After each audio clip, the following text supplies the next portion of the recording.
Hi, everybody. I'm Dr. Emily Keel, and I'm going to be your professor for Anatomy and Physiology 2 this semester. Welcome. I'm excited to continue the journey through the different organ systems and learn both about the structure and the function of the different systems.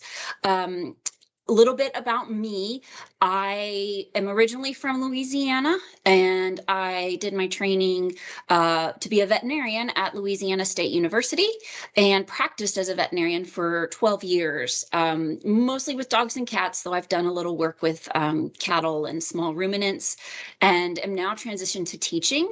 I'm always excited to share a story or experience I've had, so I try and share what I can about human anatomy, but if there's something particularly interesting, or I just have a fun story to do with animals, I share that as well.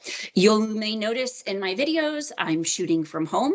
I have two cats, Gilbert and Edith, and I can already tell you occasionally they make an appearance, either visually or just audibly, so please put up with them if you do notice them. My email information is in the Canvas portal. I'll show you where that is. And I'm always happy to schedule a phone conversation or even a Zoom chat if you have questions, want to talk about anything, need some study tips, want to tell me about your journey in nursing school or radiology school. Happy to be a resource for you. So let's get started. I'm going to share my screen and give you a brief tour of Canvas and the modules that we have. So here we are at the home page, the student information here under modules, similar to an AP1. There is the syllabus and schedules of activities under this heading, and we're going to start with that. So if you click on simple syllabus, just a couple of things I'd like to highlight first. And it'll take just a minute to load up.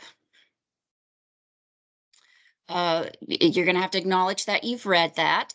So when we look at the simple syllabus, here's our course. Make sure that you're also enrolled in the co-requisite lab as well. You'll need to have the Visible Anatomy and Physiology textbook, the Pearson or Martini textbook that was used in AP1, as well as the online access for My Pearson. And then you will need a lab manual for the lab class, though we won't use it in this class. Make sure that you have the technical requirements you need, especially as our tests are given via HonorLock.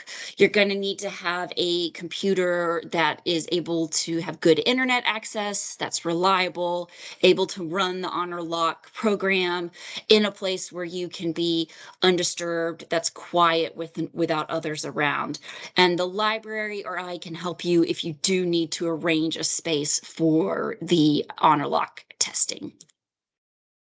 So grades and grading scales, everything must be submitted by the due date in the schedule of activities, and we'll look at the schedule of activities together. We have 4 unit tests, which are 50% of the grade. We have regular quizzes and a scientific literacy project, which is 15% of the grade. We have assignments, unit study guides, and a scientific literacy project, which is 15% of the grade, and a cumulative exam. The exam cannot be dropped, but you will have the lowest grade in one of your tests, in one of the quiz categories, and in something under the assignment category, which will be dropped. And there are no extra credit assignments. There are no make-up tests. That's why we allow for something to be dropped. So if you have a health emergency, you have trouble getting childcare a particular day, you're sick, that is when you won't get an extension on that assignment, but that will be the assignment that we drop. And that's how we handle those things. Here's some additional information about the online quizzes. They do have a time limit, and you're not able to answer them unlimited times. So you get to answer each question twice, and they close after you've completed that quiz. On the homework section, you do get multiple attempts for that, and it will remain open after it's completed, so you can study for that. And then some information about the exams, which will be given via HonorLock. There'll be multiple choice with some short answer, and particularly the PowerPoints and the not just the slides, but the presentations that you'll be able to watch. That's going to be where you'll find most of the information. So those PowerPoint lectures and the study guide are going to be your main source of information. You can communicate me with my email. I check it regularly and try to respond within 24 hours. It's ekeel@irsc.edu. And we'll see that there. Here is the important dates for the spring term. To be counted as attending the class, you will need to complete the initial Start Here activities, and those are due on the 11th. So just beware that you do have something coming up. If you don't complete those, then per the state of Florida, you're not technically enrolled in this class. More information about HonorLock, which we will go over as that date approaches. Because this class is online only, it's going to take a lot of time management and self-discipline. So the rule of thumb is for every credit hour, you should spend 3 hours working on the course, and that does not include the time that you would be in lecture. So really, the lectures that we have here would add 2 additional hours to that. So you're looking at 10 to 11 hours per week of studying. So you'll need to make sure that you're keeping up, that you're asking questions and paying attention. Remember that if you're having malfunctioning equipment in an online class, there's not an extension for that. So if something's not working, you need to either come up with another alternative. And also, I'd highly recommend not waiting till the last minute to turn things in or complete things, because again, if you say it's not working, unfortunately, that will end up being, you'll end up getting a 0, and hopefully that can be what gets dropped. So those are the big things for the syllabus. I'm going to go back to the modules and we'll look at the schedule of activities together. So here is that schedule of activities, and I'll go ahead and download it. So it's a little bit bigger for us. I've arranged it so that each week it lets you know what you should be watching and reading. And it will also be added in when those unit study guides are due. So those will be listed here as well. So this week, you're going to watch the course introduction, complete the Start Here modules, which are due on the 11th, start watching the blood lecture and reading chapter 17. I combined the assignments for chapter 17 and 18 to be due the following week so that you have a little bit of time to get situated and make sure that your Pearson is working before those are due. You can see the tests are marked here, and they will be open on Friday at 8 a.m. and close Sunday at 8 p.m. for most of the tests, though there will be some exceptions later in the semester. If I have any changes to the schedule, I'll announce those via Canvas, so you'll have access to them, but make sure that you keep up with this, you know when those dates are, you have the power. I didn't know it was due is not an acceptable excuse in this course. A couple of other things under the modules. So here I've done a video of some study tips. If you're finding your grades aren't what you want, maybe one of those ideas will be helpful for you. There are IRSC resources for you, information on how to purchase the material and the Start Here quiz. I know there are 2 copies of it. I cannot make there be just 1 copy of it for now, so please just complete the first one, and I will make sure that the second one, when you don't complete it, does not count against you. So please don't worry about that. This is what a typical chapter will look like. So you'll have access to a PowerPoint. You'll have access to the video lecture.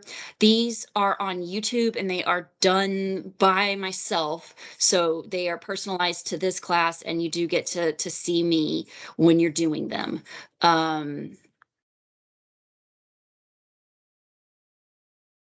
So you'll have access to those. I've also included on here the videos from the Jove website, which may be helpful for particular topics. If you notice that blood types you're really struggling with, they are much shorter than the lecture itself. They don't cover everything that the video lecture covers, so they're not sufficient on their own, but it's a great way to review for a test, to hear something in a different way, and to see some really nice animations. And then your assignments are listed under assignment or quiz, and those will link you to the Access Pearson website. Don't forget about BrainFuse online tutoring and the tutoring center that you have access to, because they're great resources to help you study. As you move further down, when we come to the exam units, this is where the Honor Lock exams will eventually be open for you, but for now they all have a study guide assignment and the study guide itself. When you click on the study guide assignment, it's going to take you to this screen, which it should. Let's see if we can do this and get it for you. So you should see a screen that looks like this. The notes for the study guides you will want to have handwritten. You don't need to write the prompt. You can even just write the number and write the answer. But they're graded for completion. You'll receive full credit if 95% or more are complete, and no credit if less than 25% is complete. And then anything between that will get half credit. And you're going to upload them here in Canvas. You can either scan them, you can take a clear photo of each page individually, or if it's easier for you to record a short video on your phone where you look at each page for 4 to 5 seconds and then turn it over so that I can see them, that's okay as well. And there are directions for uploading those files and videos here. This is the place where you will upload those, and then you'll see that the following link gives you the study guides themselves. So these are very similar to the guided notes you may have used in AP1, but they're going to be grouped together for the whole unit, and they're found under that exam location. I do take cheating very, very seriously. Many of you are here because you want to go into the healthcare field, and this is preparing you to take care of other people. So if you cheat in this class, that's information that you won't have, and that won't be there as you take care of patients. So not only are you doing yourself a disfavor, but you're also potentially putting other people's lives at risk. So if you are cheating, I find out, it will be severely taken care of, and you will receive, it will greatly affect your grade, if not your ability to stay in the course. There are more video lectures to come, so not every unit has a video lecture yet. I'm making them specifically for this course, so you'll see them come up as time goes on. If you have any questions, please don't hesitate to reach out, and I look forward to a great semester together. Thank you.